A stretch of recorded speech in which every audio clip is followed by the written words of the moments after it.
എന്നിട്ട് ഞങ്ങളുടെ ജീവിതത്തെ കുറിച്ച് അപ്പം വല്ലപ്പോഴും ആലോചിച്ചിട്ടുണ്ടോ? ചക്കിക്കുത്തുന്ന വർത്താനം പറയരുത്. നിന്റെയൊക്കെ ജീവിതത്തിൽ എന്താണ് ഒരു കുറവ്? സ്വന്തമായിട്ട് ഫ്രീ ആയിട്ട് നല്ല ഒന്നാം തരം ഒരു അപ്പൻ.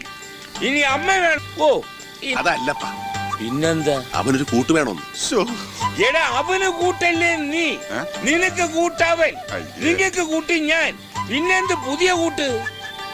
അതല്ലപ്പാ, അവനെ ഒരേ കുഞ്ഞിക്കാല് കാണണം. അത്രേ ഉള്ള.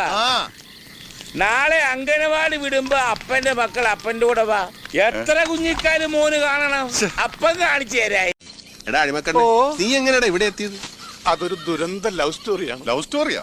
അതെ, എനിക്കൊരു അമ്മാവന്റെ മകളുണ്ടായിരുന്നു, എന്റെ മുറപ്പെണ്ണ് മഹാലക്ഷ്മി.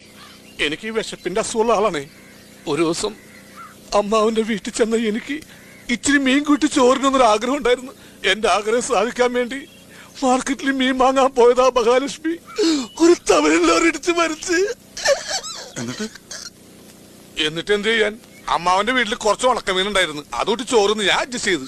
പക്ഷെ മഹാലക്ഷ്മിയുടെ മരണത്തോടു കൂടി അമ്മാവൻ തളർന്ന് കിടപ്പിലായി. അതോടെ ആ കുടുംബത്തിന്റെ ചുമതല മുഴുവൻ എന്റെ ഈ തോളിലായി. അതെനിക്കിഷ്ടമില്ല. അന്ന് രാത്രി അമ്മാവന്റെ പെട്ടിലെ കാശടിച്ച് ഞാൻ സ്ഥലം വിട്ടു. ഞാൻ തെറ്റാണോ? തെറ്റാണോ? അപ്പാ, ഞാൻ അറിയാഞ്ഞിട്ട് ചോദിക്കുന്നു. അപ്പൊ ഞങ്ങളുടെ അപ്പന അതാ തേവരുടെ അപ്പൻ. എടാ നീ എന്തൊക്കെ പറഞ്ഞാലും ആ പെൺകൊച്ചിന്റെ കഴുത്തിൽ കൊണ്ടുപോയി കൊലക്കയറിട്ടത് പോക്കിർത്തരമായി പോയി.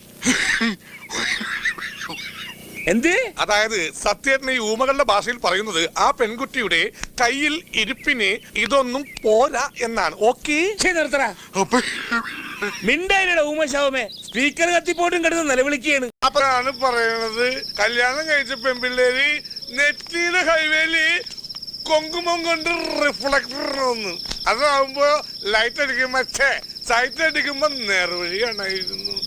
ഇനി തേവര് സിഗരറ്റ് അടിക്കാതെ ആ പെണ്ണിന് ജീവിതം ഉണ്ടോ?